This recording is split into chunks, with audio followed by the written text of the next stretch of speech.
नमस्कार मित्रों, मैं डॉक्टर कृति साहित्य कृति के यूट्यूब चैनल पर आपका स्वागत करती हूँ।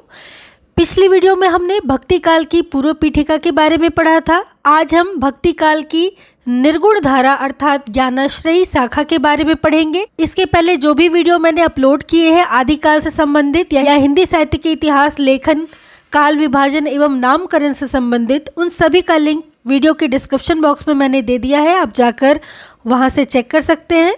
तो चलिए शुरू करते हैं आज का वीडियो निर्गुण धारा पर। लेकिन इससे पहले जिन लोगों ने मेरा चैनल सब्सक्राइब नहीं किया है, इसे सब्सक्राइब अवश्य कर ले ताकि इस तरह के वीडियोस आपको बराबर मिलती रहे। और जिन लोगों ने सब्सक्राइब कर लिया है उनको बहुत बहुत धन्यवाद। तो चलिए पढ़ते हैं आज निर्गुण धारा के बारे में।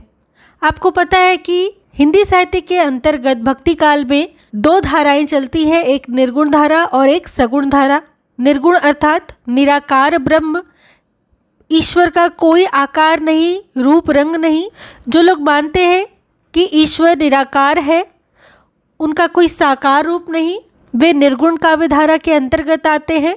इस निर्गुण काव्य धारा को हम ज्ञानाश्रयी शाखा के नाम से भी जानते हैं। निर्गुण धारा के ज्ञानाश्रयी शाखा को विद्वानों ने कई नाम दिया है जो निम्न है।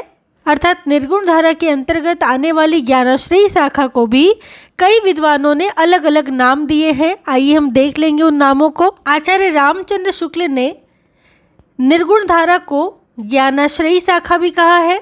सबसे पहले आपको ये जान लेना आवश्यक है कि हिंदी साहित्य के इतिहास में काल विभाजन को जब मैंने पढ़ाया था, उसमें आपने पढ़ा था कि आचार्य रामचंद्र शुक्ल ने ही भक्ति काल को दो धाराओं में निर्गुण और सगुण में बांटा था। फिर निर्गुण की ज्ञानाश्रयी और प्रेमाश्रयी और सगुण की राम एवं कृष्ण भक्ति शाखा को बांटा था। तो ये निर्गुण सगुण, जिसमें ज्ञान, प्रेम, कृष्ण एवं राम काव्य, ये सब रामचंद्र शुक्ल के द्वारा दिए गए नाम है।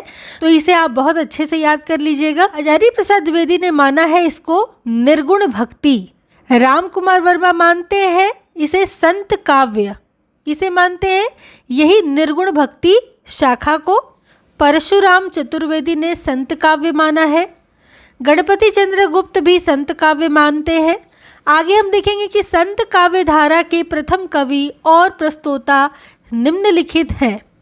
संत कवि कहने से अर्थात ज्ञानाश्रयी शाखा, इसमें कंफ्यूज मत होइएगा, ज्ञानाश्रयी शाखा ही संत काव्य है। ठीक है, तो इनके प्रस्तोता और प्रथम कवि देख लेंगे। आचार्य रामचंद्र शुक्ल ने संत काव्य धारा का प्रथम कवि कबीरदास को माना है। बहुत महत्वपूर्ण है, परीक्षाओं में पूछा जाता है। हजारी प्रसाद द्विवेदी ने भी कबीरदास को माना है। संत काव्य धारा के प्रथम कवि कौन है? कबीरदास। यानी कि रामचंद्र शुक्ल और हजारी प्रसाद द्विवेदी दोनों कबीरदास को मानते हैं कि संत काव्य धारा के ये प्रथम कवि हैं। इन दोनों को अच्छे से याद कर लीजिएगा, बहुत महत्वपूर्ण है ये। गणपति चंद्र गुप्त ने नामदेव को माना है। राम कुमार वर्मा ने भी नामदेव को माना है। राम कुमार वर्मा और गणपति चंद्र गुप्त भी कभी कभी पूछते हैं परीक्षाओं में। आगे देखेंगे, राम स्वरूप चतुर्वेदी ने कबीरदास को संत काव्य धारा का प्रथम कवि माना है। ये भी महत्वपूर्ण है। आगे देखेंगे, रामचंद्र शुक्ल ने लिखा है निर्गुण मार्ग के निर्दिष्ट प्रवर्तक कबीरदास ही थे। अर्थात निर्गुण मार्ग के जो प्रवर्तक रहे वो कौन रहे? कबीरदास। ऐसा रामचंद्र शुक्ल जी कहते हैं। बहुत महत्वपूर्ण है ये नेट की परीक्षा के लिए। आगे देखेंगे, हिंदी में भक्ति साहित्य की परंपरा का प्रवर्तन नामदेव ने किया है। ये भी बहुत महत्वपूर्ण है कि भक्ति साहित्य की परंपरा का जो प्रवर्तन किसने किया है? तो नामदेव ने। कंफ्यूज मत होइएगा क्योंकि यहाँ निर्गुण मार्ग लिखा हुआ है कि निर्गुण मार्ग के निर्दिष्ट प्रवर्तक कबीरदास थे। ठीक है, यहाँ कह रहा है कि भक्ति साहित्य की परंपरा के प्रवर्तक कौन थे? नामदेव। आगे देखेंगे, महाराष्ट्र के संत परंपरा के आदि कवि मुकुंद राज को माना जाता है। इन्होंने सन 1190 ईस्वी में मराठी का पहला काव्य ग्रंथ विवेक सिंधु लिखा। ठीक है, तो महाराष्ट्र की संत परंपरा के आदि कवि कौन है? मुकुंद राज। आगे देखेंगे, महाराष्ट्र में महानुभाव और बारकरी नामक दो संप्रदाय प्रचलित है। ये भी प्रश्न बहुत महत्वपूर्ण है कि महाराष्ट्र में दो संप्रदाय प्रचलित हैं। कौन कौन? महानुभाव और बारकरी संप्रदाय। महानुभाव संप्रदाय के प्रवर्तक चक्रधर और वारकरी संप्रदाय के मूल प्रवर्तक संत पुंडलिक माने जाते हैं, किंतु ऐतिहासिक दृष्टि से वारकरी संप्रदाय के प्रथम उन्नायक संत ज्ञानेश्वर है। देखिए, भक्ति काल की संत काव्य परंपरा की बात जब आती है तो सबसे पहले जो कवि आते हैं वो आते हैं नामदेव, क्योंकि पिछली वीडियो में आपने पढ़ा है कि हिंदी में भक्ति साहित्य की जो परंपरा का प्रवर्तन हुआ है वो नामदेव से ही हुआ है। और आपको पता है कि नामदेव कहाँ के थे? महाराष्ट्र के थे। ठीक है, महाराष्ट्र के भक्त संत नामदेव का संक्षिप्त परिचय निम्न है। नामदेव वारकरी संप्रदाय के थे। इनका जन्म और मृत्यु देखेंगे सन 1135 से 1215 ईस्वी। जाति के ये दर्जी थे। इनके गुरु का नाम बिसोवा खेचर है। ये बहुत महत्वपूर्ण है, परीक्षा में पूछा जाता है। बिसोवा खेचर।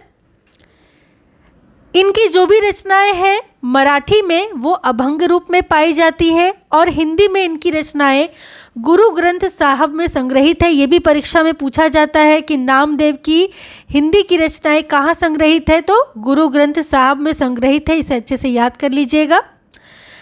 आगे देखेंगे, नामदेव की हिंदी रचनाओं की भाषा निम्नलिखित है।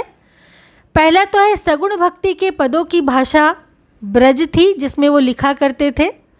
दूसरा, निर्गुण पदों की भाषा नाथ पंथियों द्वारा गृहीत खड़ी बोली या सधुकड़ी भाषा थी, यानी कि सगुण भक्ति के जो पद वो लिखा करते थे वो ब्रज भाषा में लिखा करते थे, और निर्गुण पदों की जो भाषा वो लिखते थे, नाथ पंथियों की जो भाषा थी खड़ी बोली या सधुकड़ी, तो उस भाषा में निर्गुण पदों को वो लिखते थे।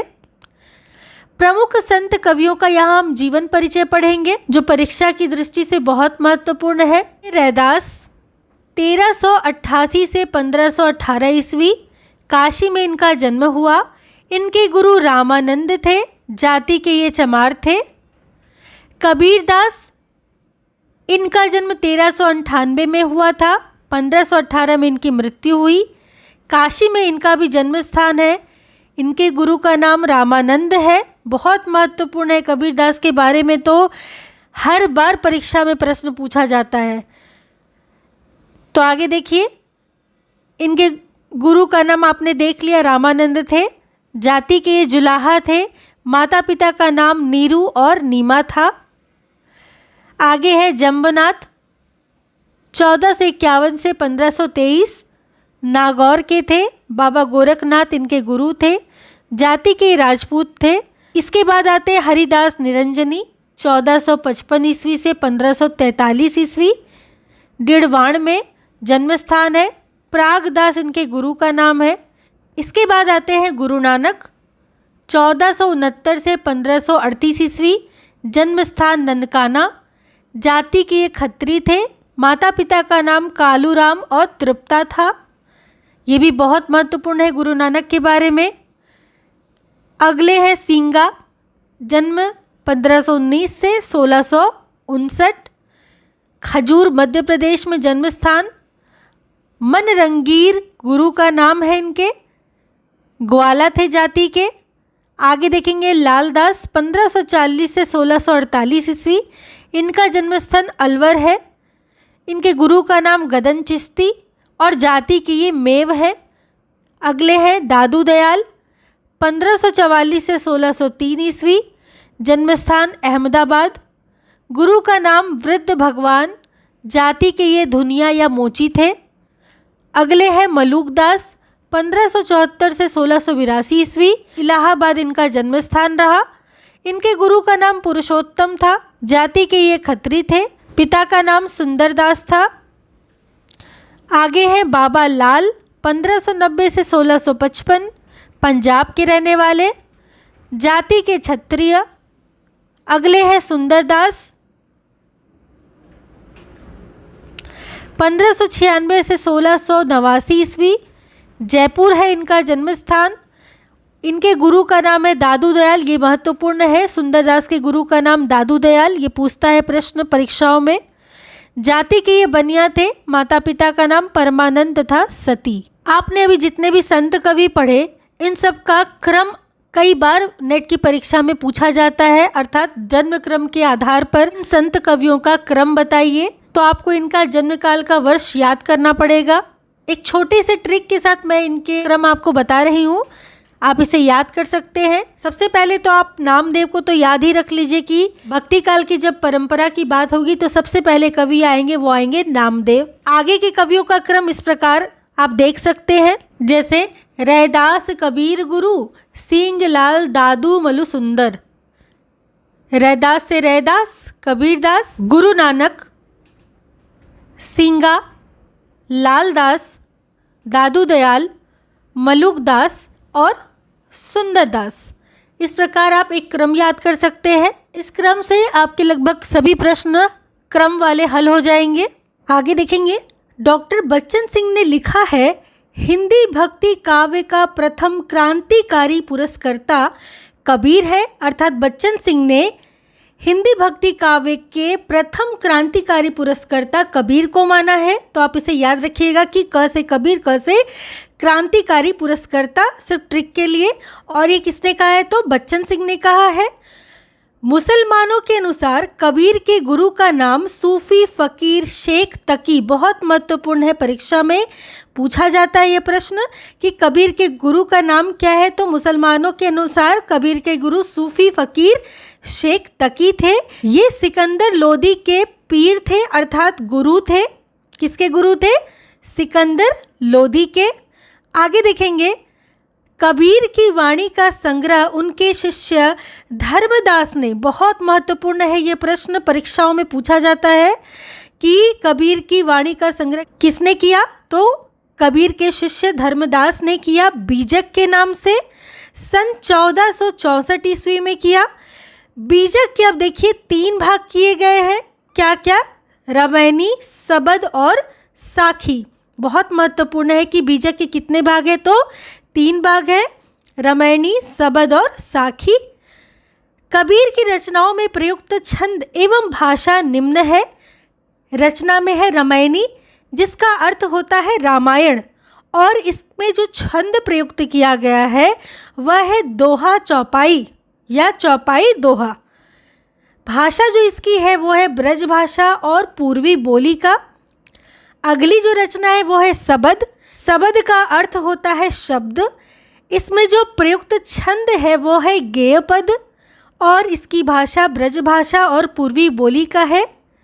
तीसरी जो रचना है वो है साखी, जिसका अर्थ होता है साक्षी। इसमें जो छंद प्रयोग किया गया वह है दोहा, और यह राजस्थानी पंजाबी मिली खड़ी बोली की भाषा का है। इस प्रकार आप देख सकते हैं कि कबीर की रचनाओं में जो छंद प्रयुक्त हुआ है वो कौन कौन सा है? तो दोहा, चौपाई, गेय पद, ठीक है, और रचना रामायणी, सबद और साखी। आगे देखेंगे, कबीरदास की भाषा को पंचमेल खिचड़ी, सधुकड़ी आदि नाम से अभिहित किया गया है। यानी कि इनकी जो भाषा है कबीर की वो कैसी है? पंचमेल खिचड़ी या फिर कह लीजिए सधुकड़ी। आचार्य हजारी प्रसाद द्विवेदी जी ने कबीर को भाषा का डिक्टेटर कहा है। बहुत महत्वपूर्ण है और कई परीक्षाओं में यह प्रश्न बार बार आया है कि किसने कबीर को भाषा का डिक्टेटर कहा है? तो हजारी प्रसाद द्विवेदी जी ने कहा है। आचार्य रामचंद्र शुक्ल के अनुसार कबीर की वचनावली की सबसे प्राचीन प्रति सन 1512 ईस्वी में लिखी गई है। कबीरदास की भाषा के संबंध में विद्वानों ने निम्नलिखित मत प्रस्तुत किए हैं। अब विद्वानों के मत देखेंगे। श्याम सुंदर दास लिखते हैं कि कबीर की भाषा कैसी है? तो पंचमेल खिचड़ी है। रामचंद्र शुक्ल मानते हैं कि कबीर की भाषा सधुकड़ी है। हजारी प्रसाद द्विवेदी जी कहते हैं कि कबीर भाषा के डिक्टेटर है। ठीक है, तो श्याम से खिचड़ी याद रख लीजिएगा, राम से साधु याद रख सकते हैं और हजार से भाषा याद रख सकते हैं। इस प्रकार ट्रिक के माध्यम से आप इसको याद रख सकते हैं। आगे देखेंगे, कबीर की बानियों का सबसे पुराना नमूना गुरु ग्रंथ साहब में मिलता है। ये प्रश्न बहुत बार आया है कि कबीर की वाणियों का सबसे पुराना नमूना कहाँ मिलता है? तो गुरु ग्रंथ साहब में मिलता है। आगे देखेंगे, कबीर के संबंध में महत्वपूर्ण कथन अग्रांकित है। पहला क्या है? इसमें कोई संदेह नहीं कि कबीर ने ठीक मौके पर जनता के उस बड़े भाग को संभाला जो नाथपंथियों के प्रभाव से प्रेम भाव और भक्ति रस से शून्य शुष्क पड़ता जा रहा था। यह कथन है आचार्य रामचंद्र शुक्ल का। हमने पहले भी पढ़ा था भक्ति काल में कि जनता की भावनाएं कमजोर पड़ गई थी, जिसके कारण भक्ति के अलावा उनके पास कोई मार्ग नहीं था। रामचंद्र शुक्ल जी ऐसा कहते हैं। यहाँ पे भी रामचंद्र शुक्ल यही बात कहते हैं कि जनता का बहुत बड़ा भाग क्या हो गया था, उनका मन शुष्क पड़ गया था। ठीक है, आगे देखेंगे। उन्होंने भारतीय ब्रह्मवाद के साथ सूफियों के भावात्मक रहस्यवाद, हठ योगियों के साधनात्मक रहस्यवाद और वैष्णवों के अहिंसावाद तथा प्रपत्तिवाद का मेल करके अपना पंथ खड़ा किया। ये किसका कथन है? ये रामचंद्र शुक्ल का है कि प्रपत्तिवाद और ये सारी बातें रामचंद्र शुक्ल जी कहते हैं। आगे देखेंगे। भाषा बहुत परिष्कृत और परिमार्जित ना होने पर भी कबीर की उक्तियों में कहीं कहीं विलक्षण प्रभाव और चमत्कार है। प्रतिभा उनमें बड़ी प्रखर थी, इसमें संदेह नहीं है। ये बहुत महत्वपूर्ण पंक्ति है आचार्य रामचंद्र शुक्ल की परीक्षा की दृष्टि से, जरूर से याद कर लीजिएगा। कबीरदास की मृत्यु मगहर में हुई थी। कहाँ हुई थी? मगहर में। कबीर की पत्नी का नाम लोई था तथा पुत्र पुत्री का नाम कमाल तथा कमाली था। पत्नी का नाम लोई, पुत्र पुत्री का नाम कमाल कमाली। ठीक है, आगे देखेंगे। संत रैदास या रविदास मीराबाई और उदय के गुरु माने जाते हैं। यानी कि मीराबाई और उदय के गुरु कौन है? संत रैदास या रविदास, जिसमें मीराबाई के गुरु के रूप में आपको रैदास को याद रखना है। परीक्षा में पूछा जाता है कि मीराबाई के गुरु का नाम क्या है, तो संत रैदास या रविदास। रैदास के 40 पद, कितने पद? 40 पद गुरु ग्रंथ साहब में संकलित है। याद रखिएगा कि गुरु ग्रंथ साहब में 40 पद रैदास के संकलित है। गुरु नानक देव सिख संप्रदाय के मूल प्रवर्तक एवं आदि गुरु है। कौन है? गुरु नानक देव। गुरु नानक देव की पत्नी का नाम सुलक्षणी था तथा उनके 2 पुत्र थे, श्रीचंद और लक्ष्मीचंद। नाम याद रखिएगा, पत्नी का नाम सुलक्षणी, पुत्र 2 थे, श्रीचंद और लक्ष्मीचंद। आगे देखेंगे। गुरु नानक देव की प्रमुख रचनाएं जपूजी, असदीबार, रहीरास और सोहिला गुरु ग्रंथ साहब में संकलित है। इसे याद कर लीजिएगा अच्छे से, परीक्षा में पूछा जाता है। जपूजी, आसदीबार, रहीरास और सोहिला गुरु नानक देव की प्रमुख रचनाएं हैं जो कि गुरु ग्रंथ साहब में संकलित है। जपूजी नानक दर्शन का सार तत्व है, बहुत महत्वपूर्ण है। ठीक है, जपूजी किसका है? गुरु नानक देव का, और नानक दर्शन का सार तत्व है। नसीहतनामा नानक देव की महत्वपूर्ण रचना है, ये भी प्रश्न पूछा जाता है, इसे भी याद कर लीजिएगा। आगे देखेंगे। प्रमुख संत कवियों से संबंधित प्रसिद्ध स्थल निम्नलिखित है। इसमें जो सबसे ज़्यादा महत्वपूर्ण है उसके बारे में बताती हूँ।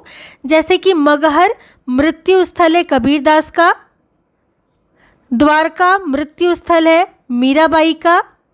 तो ये जो 2 है ये सबसे ज़्यादा प्रमुख है, बाकी आप पढ़ लीजिएगा। आगे देखेंगे।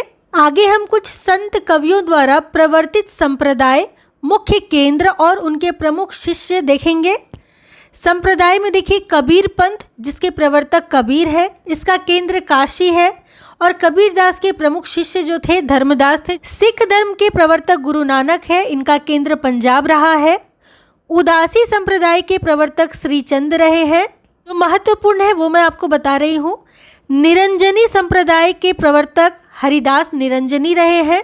दादू पंथ के दादू दयाल रहे हैं। दादू दयाल के जो प्रमुख शिष्य हैं रज्जब सुंदरदास, ये 2 प्रमुख शिष्य हैं दादू दयाल के, जिसको परीक्षाओं में भी पूछा जाता है। सत्यनामी संप्रदाय के प्रवर्तक जगजीवन दास रहे हैं। आगे देखेंगे। दादू दयाल के संप्रदाय को ब्रह्म संप्रदाय या परब्रह्म संप्रदाय के नाम से भी जाना जाता है। इसे याद कर लीजिएगा कि ब्रह्म संप्रदाय या परब्रह्म संप्रदाय दादू दयाल का ही है। ठीक है। निरंजनी संप्रदाय उड़ीसा में प्रचलित है। कहाँ प्रचलित है निरंजनी संप्रदाय? तो उड़ीसा में। दादू पंथ के उत्तराधिकारी दादू के पुत्र गरीबदास तथा मिस्किनदास थे। कबीरदास के उत्तराधिकारी कमाल व धर्मदास थे। ये बहुत महत्वपूर्ण है, इसे पढ़ लीजिएगा कि कबीरदास के उत्तराधिकारी कमाल व धर्मदास थे। प्रमुख संत कवियों द्वारा रचित ग्रंथ एवं भाषा इस प्रकार है। यहाँ कुछ प्रमुख संत हैं, उनकी पुस्तक एवं भाषा के बारे में दिया हुआ है। जैसे हरिदास निरंजनी अष्टपदी जोग ग्रंथ। देखिए यहाँ जो सबसे ज़्यादा महत्वपूर्ण है और परीक्षा में आता है प्रश्न, उसको मैं आपको बताती हूँ, बाकी आप अपने से पढ़ सकते हैं वीडियो से। जैसे दादू दयाल की रचना हरडेवानी, अंगवधू, ये सब बार बार परीक्षाओं में पूछे जाते हैं, इसे याद कर लीजिएगा कि हरडेवानी और अंगवधू किसकी रचना है? तो दादू दयाल की रचना है। आगे मलुक दास के संबंध में रत्न खान एवं ज्ञान बोध, ये मलुक दास की रचना है, ये भी परीक्षा में पूछा जाता है। आगे सुंदरदास की रचनाओं में ज्ञान समुद्र, सुंदर विलास, ये सब सुंदरदास की रचनाएं हैं जो महत्वपूर्ण है। रज्जब का सबंगी बहुत महत्वपूर्ण है, ये परीक्षा में पूछा जाता है। सबंगी किसकी रचना है? तो रज्जब की रचना है। कभी कभी निपट निरंजन के शांत सरसी या निरंजन संग्रह से कोई एक कभी पूछ लिया जाता है, तो बस देख लीजिएगा कि शांत सरसी और निरंजन संग्रह ये निपट निरंजन की रचना है। आगे देखेंगे दादू दयाल की वाणियों का सर्वप्रथम संपादन उनके दो शिष्य संत दास और जगन्नाथ दास ने हरडेवानी शीर्षक से किया था। बहुत महत्वपूर्ण है परीक्षा की दृष्टि से। पुनः रज्जब ने अंगबधू शीर्षक से इसका संपादन किया। तो पहला तो प्रश्न इसी से बनता है कि दादू दयाल की वाणियों का संपादन किसने किया? तो उनके दो शिष्य संत दास और जगन्नाथ दास ने किया हरडेवानी शीर्षक से। और फिर पुनः रज्जब ने अंगबधू के शीर्षक से इसका संपादन किया। तो ये बहुत महत्वपूर्ण है। आगे बाबालाल कृत असरारे मार्फत में उनका और दारा शिकोह का वार्तालाप संग्रहित है। इसे भी एक बार देख लीजिएगा कि असरारे मार्फत जो कि बाबालाल की रचना है, इसमें उनका और दारा शिकोह का वार्तालाप संग्रहित है। आगे देख लेंगे बाबालाल के विचारों का संग्रह नादिर उन्नीकात पुस्तक है, उसमें है। हिंदी के अन्य प्रमुख संत कवि निम्नलिखित है, जैसे धर्मदास, धन्ना, पीपा, सेन, शेख फरीद, वीरभान, बावरी साहिबा, रज्जब, सदना, निपट निरंजन, अक्षर अनन्य, भीषण। इन सब में जो महत्वपूर्ण है, जैसे धर्मदास, इनके गुरु हैं कबीरदास, धन्ना, पीपा और सेन, इन तीनों के गुरु है रामानंद, ये महत्वपूर्ण है। इसके अलावा रज्जब के गुरु का नाम है दादू दयाल, ये बहुत महत्वपूर्ण है। तो 3 से 4 इसमें सबसे ज़्यादा महत्वपूर्ण है, जिसको आप अच्छे से पढ़ लीजिएगा। आगे देखेंगे संत कवियों में बावरी साहिबा महिला संत साधिका थी। इसे एक बार देख लीजिएगा कि संत कवियों में एक महिला थी जिनका नाम था बावरी साहिबा। अक्षर अनन्य प्रसिद्ध छत्रसाल के गुरु थे। ये प्रश्न महत्वपूर्ण है कि छत्रसाल के गुरु कौन थे? तो अक्षर अनन्य थे।